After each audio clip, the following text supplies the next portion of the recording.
പിതാവിൻ്റെയും പുത്രൻ്റെയും പരിശുദ്ധാത്മാവിൻ്റെയും നാമത്തിൽ ആമേൻ. എൻ്റെ പ്രിയപ്പെട്ടവരെ, ഇന്ന് ഒക്ടോബർ 23 തീയതി വ്യാഴാഴ്ച. അമ്മേ പരിശുദ്ധമേ, അമ്മേ പരിശുദ്ധമേ, ദൈവമാതാവേ, കൃപാസനത്തിലൂടെ ഞങ്ങൾക്കും ഞങ്ങളുടെ ദേശത്തിനും അമ്മ മധ്യസ്ഥം തേടി തന്ന എല്ലാ അനുഗ്രഹങ്ങൾക്കും കൃപകൾക്കും ഞങ്ങളിപ്പോൾ ഹൃദയം നിറഞ്ഞ നന്ദി പറയുന്നു. അമ്മേ പരിശുദ്ധമേ, അമ്മേ പരിശുദ്ധമേ, ദൈവമാതാവേ, 2004 ഡിസംബർ 7 തീയതി ഉച്ചകഴിഞ്ഞ് 2:30 കൃപാസനത്തിൽ സംഭവിച്ച അമ്മയുടെ പ്രത്യക്ഷപ്പെടലിനെ കുറിച്ച് തിരുസഭയ്ക്ക് സമർപ്പിച്ചിരിക്കുന്ന പഠനരേഖകളുടെ മേൽ സഭാത്മകമായ പഠനം ആരംഭിക്കുവാൻ ഞങ്ങൾ പ്രാർത്ഥിക്കുന്നു. അമ്മേ പരിശുദ്ധമേ, ഭൂസ്വർലോകങ്ങളുടെ രാജ്ഞിയായ അങ്ങേയ്ക്ക് ഭൗമ സംരക്ഷണത്തിനായി പ്രപഞ്ച പ്രകൃതിയെ തന്നെ തിരുസഭ പ്രതിഷ്ഠിക്കുവാൻ ഈ പ്രത്യക്ഷീകരണം വഴി ഇടയാക്കണമേ. പരിശുദ്ധമേ, ജപമാല മാതാവേ, സകല കൃപാസനം പ്രാർത്ഥനകളോടും ചേർത്ത് ഞങ്ങളിപ്പോൾ പ്രാർത്ഥിക്കുന്ന ഈ കുടുംബത്തിന്റെ പ്രത്യേക നിയോഗം പറമക്കളെ,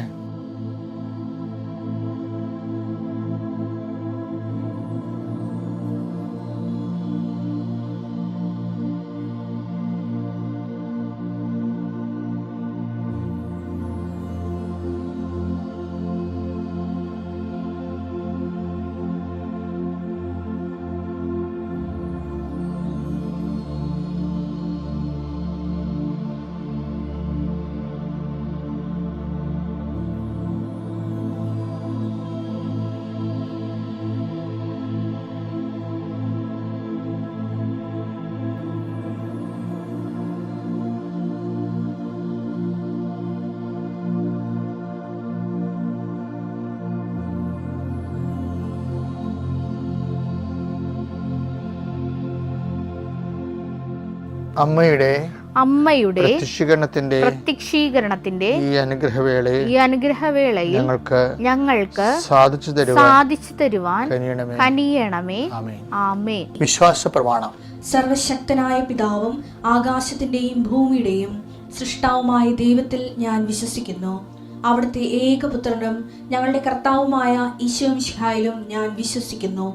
ഈ പുത്രൻ പരിശുദ്ധാത്മാവിനാൽ ഗർഭസ്ഥനായി കന്യകാമറിയത്തിൽ നിന്ന് പിറന്ന് പൊന്തിയോസ് പീലാത്തോസിന്റെ കാലത്ത് പീഡകൾ സഹിച്ച് കുരിശിൽ തറയ്ക്കപ്പെട്ട് മരിച്ച് അടക്കപ്പെട്ട് പാതാളങ്ങളിൽ ഇറങ്ങി മരിച്ചവരുടെ ഇടയിൽ നിന്ന് 3-ാം നാൾ ഉയർത്ത് സ്വർഗത്തിലേക്ക് എഴുന്നള്ളി സർവശക്തിയുള്ള പിതാവായ ദൈവത്തിന്റെ വലതുഭാഗത്തിരിക്കുന്നു. അവിടെ നിന്ന് ജീവിക്കുന്നവരെയും മരിച്ചവരെയും വിധിക്കുവാൻ വരുമെന്നും ഞാൻ വിശ്വസിക്കുന്നു. പരിശുദ്ധാത്മാവിലും ഞാൻ വിശ്വസിക്കുന്നു. വിശുദ്ധ കത്തോലിക്കാ സഭയിലും പുണ്യവാന്മാരുടെ ഐക്യത്തിലും പാപങ്ങളുടെ മോചനത്തിലും ശരീരത്തിന്റെ ഉയർപ്പിലും നിത്യമായ ജീവിതത്തിലും ഞാൻ വിശ്വസിക്കുന്നു. ആമേൻ. സുഖസ്ഥനായ ഞങ്ങളുടെ പിതാവേ, അങ്ങയുടെ നാമം പൂജിതമാകണമേ. അങ്ങയുടെ രാജ്യം വരണമേ. അങ്ങയുടെ തിരുമനസ് സ്വർഗത്തിലെ പോലെ ഭൂമിയിലും ആകണമേ. അന്നു വേണ്ടുന്ന ആഹാരം ഇന്ന് ഞങ്ങൾക്ക് തരണമേ. ഞങ്ങളോട് തെറ്റ് ചെയ്യുന്നവരോട് ഞങ്ങൾ ക്ഷമിക്കുന്നത് പോലെ ഞങ്ങളുടെ തെറ്റുകൾ ഞങ്ങളോടും ക്ഷമിക്കണമേ. ഞങ്ങളെ പ്രലോഭനത്തിൽ ഉൾപ്പെടുത്തരുതേ, തിന്മയിൽ ഞങ്ങൾ രക്ഷിക്കണമേ. ആമേൻ. നന്മ നിറഞ്ഞ മറിയമേ, സ്വസ്തി. കർത്താവ് അങ്ങയുടെ കൂടെ സ്ത്രീകളിൽ അങ്ങ് അനുഗ്രഹിക്കപ്പെട്ടവളാകുന്നു. അങ്ങയുടെ ഉദരത്തിൻ ഫലമായി ഈശോ അനുഗ്രഹിക്കപ്പെട്ടവനാകുന്നു. പരിശുദ്ധ മറിയമേ, തമ്പുരാന്റെ അമ്മേ, പാപികളായ ഞങ്ങൾക്ക് വേണ്ടി ഇപ്പോഴും ഞങ്ങളുടെ മരണസമയത്തും തമ്പുരാനോട് അപേക്ഷിക്കണമേ. ആമേൻ. എൻ്റെ കർത്താവിൻ്റെ ഉന്നതമായ നാമത്തിന് സ്വസ്ഥം ചെയ്യുന്നു. കർത്താവെ, അങ്ങയുടെ വിശുദ്ധ രക്തത്താൽ വീണ്ടെടുക്കപ്പെട്ട അങ്ങയുടെ ജനത്തിനു വേണ്ടി ഞാൻ പ്രഭാതത്തിൽ പ്രാർത്ഥിക്കുന്നു. കർത്താവെ, അങ്ങയുടെ മക്കൾ ആദരവോടെ രേഖകളും പിടിച്ചുകൊണ്ട് മുട്ടയിൽ നിന്നുകൊണ്ട് പ്രാർത്ഥിക്കുകയാണ്. ഈശോ കർത്താവെ, not by merit but by grace, നിൻ്റെ കഴിവ് കൊണ്ടല്ല എൻ്റെ കൃപ കൊണ്ടാണെന്ന് അളിച്ചത് കർത്താവിൻ്റെ അതേ വചനങ്ങളിൽ ആശ്രയിച്ചുകൊണ്ട് അങ്ങയുടെ മക്കളുടെ ശിരസ്സിലും ആ രേഖകളിൽ ഞാൻ കൈവച്ച് പ്രാർത്ഥിക്കുന്നു. കർത്താവെ, അടിപ്പുഴ പോലെ വൈദാഘാതം പോലെ ദീപികമായ ശക്തി ഈ വ്യക്തികളിലേക്ക് ഇറങ്ങട്ടെ എന്ന് പ്രാർത്ഥിക്കുന്നു. പിതാവിൻ്റെയും പുത്രൻ്റെയും പരിശുദ്ധ നാമത്തിൽ മാരക രോഗങ്ങൾ, തീരാവ്യാധികൾ, ജീവ ദുരിതങ്ങൾ, ജീവ തടസ്സങ്ങൾ യേശുനാമത്തിൽ മാറിപ്പോകട്ടെ. ഇന്നത്തെ ദിവസം എൻ്റെ മക്കൾ പോകുന്ന എല്ലാ ഇടങ്ങളിലും കണ്ടുമുട്ടുന്ന വ്യക്തികളിലും ഇടപെടുന്ന സാഹചര്യങ്ങളിലും ചെയ്യാനുള്ള ജോലികളിലും പൂർത്തിയാക്കേണ്ട ജോലികളിലും ഒപ്പിടേണ്ട താളുകളിലും കർത്താവിൻ്റെ കൃപ നിങ്ങളെ ആവശ്യിക്കട്ടെ. എന്ത് വിഷയത്തിന് വേണ്ടിയാണോ എൻ്റെ മക്കളെ ഇന്ന് വേദനപ്പെടുന്നത്, മനസ്സ് പിന്മുട്ടപ്പെടുന്നത്, അവിടെ പരിശുദ്ധമ്മ നിനക്ക് വേണ്ടി മധ്യസ്ഥ വഹിക്കുകയും നിനക്ക് വേണ്ടി വാദിക്കുകയും സംസാരിക്കുകയും ചെയ്യാൻ അഡ്വക്കേറ്റായ അമ്മ നിനക്ക് വേണ്ടി വാദിക്കുകയും നിൻ്റെ സങ്കടങ്ങൾ ഏറ്റെടുക്കുകയും നിൻ്റെ ജീവിതം വിശുദ്ധിയിലും വിശ്വാസത്തിലും വളരുവാൻ നിന്നെ സഹായിക്കുകയും ചെയ്യട്ടെ. കർത്താവേ, രോഗികളെ സ്പർശിക്കണമേ കർത്താവേ.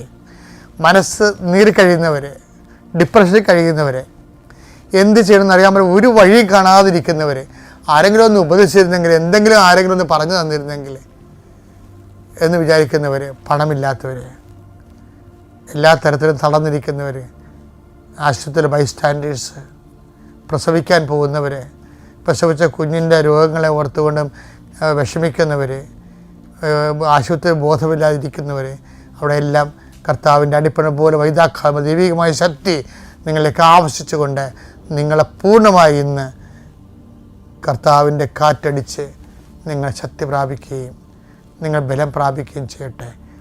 Lord Jesus Christ, pour out His Spirit, touch with a fire finger, suck with the precious blood, authority of the Catholic Church, power of Jesus Christ, merit to some holy priesthood. I bless and hallow your documents and you yourself.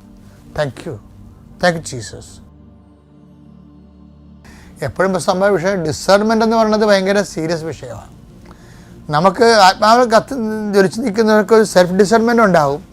എങ്കിലും ചില സമയത്ത് നമ്മുടെ emotional നമ്മളെ വഴിതെറ്റിക്കും. Emotionally നമ്മൾ ചില അവസരങ്ങളോട് over attach ചില വിഷയങ്ങളോട്. അപ്പോൾ അതാണ് ശരിയെന്ന് നമ്മുടെ ഇന്ദ്രിയം നമ്മോട് പറഞ്ഞുകൊണ്ടിരിക്കും, നമ്മുടെ ആന്തരിക ബോധ്യം നമ്മൾ പറഞ്ഞിരിക്കണം. അപ്പോൾ നമുക്ക് തടഞ്ഞില്ലെങ്കിൽ അത് ശരി. ഈ ആത്മഹത്യ ചെയ്യുന്ന ആൾക്കാരും ആത്മഹത്യ ചെയ്യണവരെ അത് പാപമാണെന്ന് കരുതണില്ലല്ല. ഇവർക്ക് 2 മക്കളുണ്ട്. ആത്മഹത്യ ചെയ്ത പല ആൾക്കാർക്ക് മാതാപിതാക്കൾ നല്ല സ്നേഹമുള്ള മാതാപിതാക്കന്മാരുണ്ട്. പക്ഷെ ആ ഒരു സെക്കൻഡിൽ അവർ വിചാരിക്കണത് എന്താണ്? ആത്മഹത്യയാണ് നല്ലതെന്നാണ്. ആ ഒരു സെക്കൻഡാണ് ഒരു പ്രശ്നം. അപ്പോൾ ചെയ്യണ ഭയങ്കര ബ്ലണ്ടറാണെങ്കിൽ പോലും ആ സെക്കൻഡിന് അവർ ആ സത്യമാണെന്ന് വിശ്വസിക്കുന്നു. ഇത് ഇന്ദ്രിയത്തിനുണ്ടാകുന്ന ഒരു അബദ്ധമാണ്. അതുകൊണ്ടാണ് there must be somebody, വിശ്വസിക്കാൻ പറ്റിയ ഗൈഡ് ചെയ്യാൻ പറ്റുന്ന ആരെങ്കിലും ഒരാൾ, ഒരു ഫാദർ എല്ലാവർക്കും ഉണ്ടാകുന്നത് ഉടമ്പടി വളർച്ചയ്ക്ക് നമ്മളെ സഹായിക്കും. അപ്പോൾ ഉടമ്പടിക്കാരെല്ലാവരും ഒരു സ്പിരിച്വൽ ഫാദറിനെ പ്രത്യേകിച്ച് കണ്ടുവെത്തണം, പേഴ്സണലായിട്ട് സംസാരിക്കാൻ പറ്റുന്ന. അതേസമയം തന്നെ ഡിസേർമെൻ്റ് ഉണ്ടാകണം.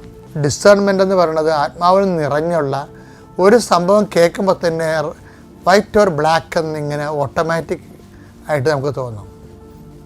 അത് വിവേചന ശക്തി എന്ന് പറയുന്നത്. ഇപ്പം ഞാനൊക്കെ കുമ്പസാരിക്കാൻ പോകുമ്പോൾ ആ കുമ്പസാരിക്കാൻ തരുന്ന ഉപദേശങ്ങൾ വരെ അനോയിൻറ്റഡ് ആകാൻ വേണ്ടി മുൻകൂട്ടി പ്രാർത്ഥിക്കും. കുറേ നേരം പ്രാർത്ഥിച്ചു. അതാണ് കുമ്പസാരത്തിന് മുമ്പുള്ള പ്രാർത്ഥന. പിന്നെ ഏറ്റവും നല്ലത് മനസ്സാപ്രകരണമാണ്. ഞാൻ വിശ്വാസപ്രമാണം ചെല്ലണതിന് മുമ്പ് ഞാനിപ്പോൾ റോമിൽ പോയപ്പോൾ എല്ലാ മാർട്ടിടത്തിലും പോയി. ജസ്റ്റിൻ ദ മാർട്ടയർ, പത്രോസിൻ്റെ ശവകുടീരത്തേക്ക് പോയി കുർബാനയില്ലേ, അതിൻ്റെ അടുത്തുള്ള തൊട്ടരികിലുള്ള ആൾത്താറ് വിശുദ്ധ പത്രോസിൻ്റെ. അതിനുശേഷം പൗലോസിൻ്റെ കുഴിമാടത്ത് പോയി പ്രാർത്ഥിച്ചു. അതിനുശേഷം വിശുദ്ധ പൗലോസിൻ്റെ. അതുപോലെ പിന്നീട് വന്നപ്പോൾ എനിക്കിഷ്ടപ്പെട്ട ആളാണ് ജസ്റ്റിൻ, പിന്നെ സെൻറ്റ് സ്റ്റീഫൻ. അവരാദ്യകാല മാർട്ടേഴ്സാണ്. അവരുടെ തോളിലാണ് സഭ നിൽക്കുന്നത്, അവരുടെ ബോധ്യത്തിലും അവരുടെ സാക്ഷ്യത്തിലും. എൻ്റെ ഏറ്റവും വലിയ എൻ്റെ ഒരു ലക്ഷ്യമായിരുന്നു സെൻറ്റ് സെബാസ്റ്റ്യൻ്റെ കല്ലറയിൽ പോകുക എന്നുള്ളത്. അവിടെ ആപ്യൻ വേയിൽ അത് കുറേ വഴിയാത്ത നടന്നാണ് പോയത്. അവിടെ എത്തി ഞങ്ങൾ പ്രാർത്ഥിച്ചു. അച്ഛന്മാരെല്ലാവരും ഉണ്ടായിരുന്നു. ഇപ്പോൾ ഞങ്ങളുടെ കൂടെ ഒരു ബിനു ചേട്ടൻ ഉണ്ടായിരുന്നു, ബിജു ചേട്ടൻ സഹായിക്കാനുള്ള.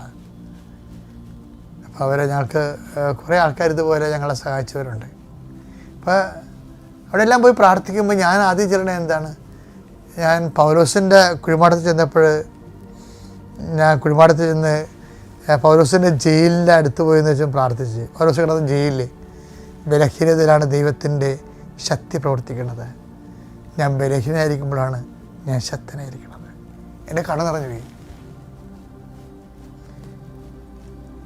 കാര്യം ലോകത്തിന് ആധ്യാത്മികതയുടെ വലിയ ട്രഷർ കൊടുത്തത് പൗലോസിന്റെ നാവിൽ നിന്നാണ്. ബലഹീനതയിലാണ് ദൈവത്തിൻ്റെ ശക്തി പ്രവർത്തിക്കുന്നത്. ഈ കൃപാസനം ധ്യാനത്തിന് മുഴുവൻ അന്തസത്ത കൃപയാണ്. ശക്തി ദൈവത്തിൻ്റെ ശക്തി കൃപയായിട്ടും ദൈവത്തിൻ്റെ കൃപ ശക്തിയായിട്ട് നമ്മളിലേക്ക് വരുന്നു. അത് ഉടമ്പടി വഴി എങ്ങനെ ടാപ്പ് ചെയ്യാൻ കഴിയുമെന്നാണ് നമ്മുടെ ആധ്യാത്മിക പരീക്ഷണങ്ങളെല്ലാം നടത്തുന്നത്. അപ്പോൾ പൗലോസിൻ്റെ അടുത്ത് പോയി എന്നെ ശക്തനാക്കുന്നതോടെ എനിക്കെല്ലാം ചെയ്യാൻ കഴിയുമോ എന്ന് ഞാനിങ്ങനെ പറഞ്ഞുകൊണ്ടിരുന്നു. പക്ഷെ ഇതൊക്കെ പറയുന്ന ഒരു കാര്യം ഞാൻ പറഞ്ഞായിരുന്നു. എന്താണ്? മസ്താപരണം എൻ്റെ ദൈവമേ ഏറ്റവും നല്ലവരും എല്ലാത്തിനും ഉപരിയായി സ്നേഹിക്കപ്പെടാൻ യോഗ്യനുമായ അങ്ങയ്ക്കെതിരായി പാപം ചെയ്തു പോയാൽ പൂർണ്ണഹൃദയത്തോടെ മനസ്തപിക്കുന്നു, പാപങ്ങളെ വെറുക്കുന്നു. നിങ്ങൾ ഈ മനസ്താപ്രകടനം മാത്രം. എൻ്റെ മക്കളെ ഒരു കാര്യം, ഈ കൃപാസന മക്കളെ പ്രത്യേകം ശ്രദ്ധിക്കണം. ഈ ഉടമ്പടി ജീവിതമാക്കിയവർ, നിങ്ങൾ വിശ്വാസപ്രകടനം ചെല്ലുന്നതിന് മുമ്പ് മനസ്താപ്രകടനം ചൊല്ലിയിരിക്കണം. കാര്യം നമ്മൾ വിശ്വാസത്തിൻ്റെ പ്രഖ്യാപനമാണ് ജീവിതം, പ്രഘോഷണമാണ്. പക്ഷേ അതിന് നമ്മളെ യോഗ്യമാക്കണത്, ഒരു സാഹചര്യം ഒരുക്കണതും ഈ മനസ്താപകരണമാണ്. പാപത്തെ അഡ്രസ്സ് ചെയ്യണതാണ് ക്രിസ്തുവിൻ്റെ ജീവിതവും ക്രിസ്തുവിൻ്റെ ദൗത്യവും എന്ന് പറയുന്നത്. അപ്പോൾ നമ്മളും പാപമില്ലാതെ ജീവിക്കാൻ വേണ്ടിയുള്ള പരക്കമാണ് മനസ്സിലുണ്ടാകുന്നത്. അപ്പോൾ അതുകൊണ്ട് എവിടെയെങ്കിലും അറിഞ്ഞോ അറിയാതെയൊക്കെ പോയിട്ടുണ്ടെങ്കിൽ അതിനാണ് ഈ മനസ്താപകരണം ചെയ്തിട്ട് അനുതാപത്തിലേക്ക് വരുന്നത്. കാര്യം സുവിശേഷം മൊത്തം അനുതാപത്തിൻ്റെ യാത്രയാണ്. ശരിക്കും പറഞ്ഞാൽ മാനവരാശി അനുതാപത്തിൻ്റെ അനുരണനങ്ങളിലേക്ക്, അധ്യായങ്ങളിലേക്ക് 1, 2, 3 എന്ന് പറഞ്ഞ് പഠിപ്പിച്ചുകൊണ്ടാണ് ഈശോ യൂദയായിൽ നിന്ന് ജെറുസലേമിലേക്ക് പോണത് തന്നെ. അപ്പം അതിനുള്ളിലാണ് ഈ ഡയബോളിക് പേഴ്സണാലിറ്റീസിനെ ഈശോ അഡ്രസ്സ് ചെയ്യണത്. നമ്മൾ തന്നെ ഉള്ള തിന്മയുടെ ആത്മാവിനെ നമുക്ക് തന്നെ പിടികിട്ടത്തില്ല. അതുകൊണ്ട് ഈശോ പറയും, വാട്ട് സ്പിരിറ്റ് ലീഡ്സ് യു എന്ന് ചോദിക്കാൻ എന്തരൂപിയാണ് നിങ്ങൾക്കുള്ളത്, നിങ്ങൾ തന്നെ ധ്യാനിച്ച് കണ്ടെത്താൻ വേണ്ടിയാണ് ഈ ഇഷ്യൂസ് ഉണ്ടാക്കുന്നത്.